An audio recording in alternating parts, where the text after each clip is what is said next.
Now on 105.9 FM and streaming worldwide on the WMAL app. O'Connor and Company.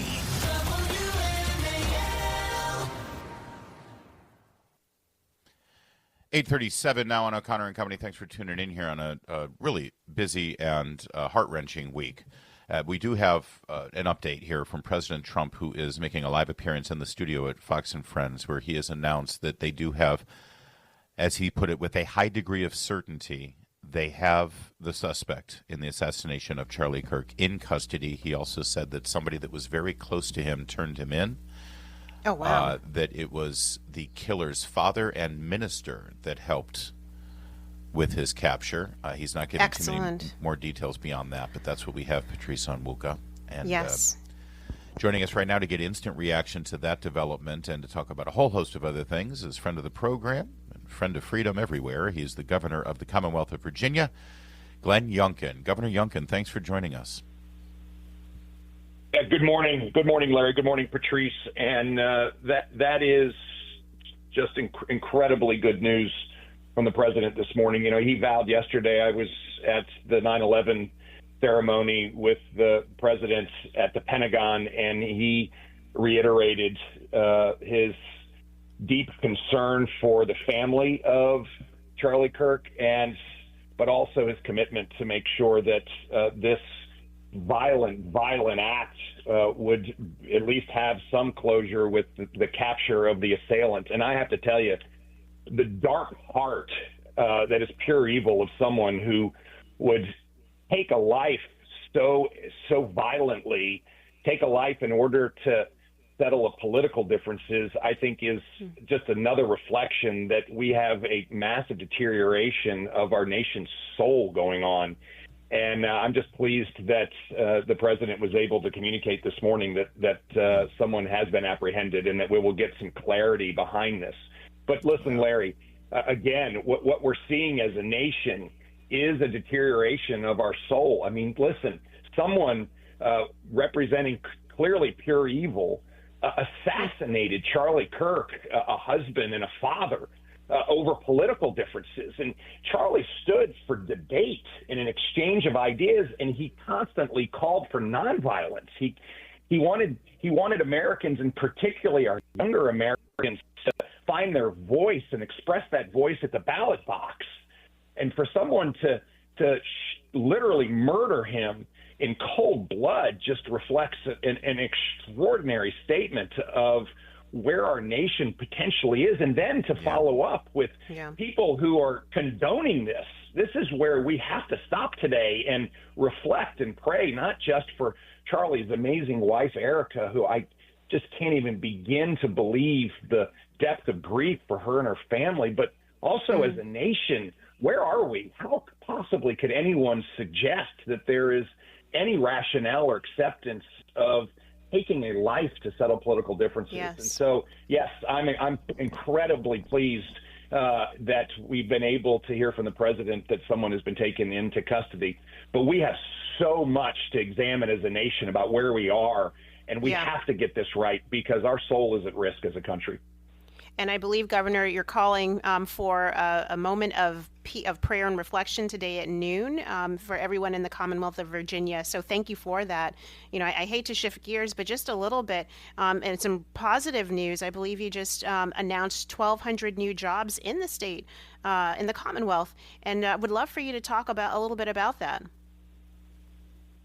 Well, we have so many good things going on this week that have really, I believe, appropriately been placed in the backseat. Yesterday was a day that we were reflecting and remembering the loss of nearly 3,000 Americans at 9/11. Yesterday was a day that we again were expressing both grief and anger over the assassination of Charlie Kirk. And when we announced yesterday that SPA, a thriving national intelligence contractor in Northern Virginia, was adding 1,200 new jobs, I also think it was a moment to reflect on the fact that we can come together. And we worked with local governments and the state government to help this business expand in an area that we need to expand, which is in the area of national intelligence. And again, in the spirit of what 9/11 brought from America, 9/11 brought us together. We stood together in unity in a way that in my life I had not seen until that moment, and I have not seen it very much since. And so it's a chance for us to, again, celebrate a success, but remind us that we have to come together. And today, again, and thank you for mentioning it, Patrice, we have a real moment for us to come together as a Commonwealth. And I ask folks, stop where you are at noon today. Lift up in prayer Charlie Kirk's family. Lift them up in a way that reflects our understanding of their grief, but also pray for our nation. Yes.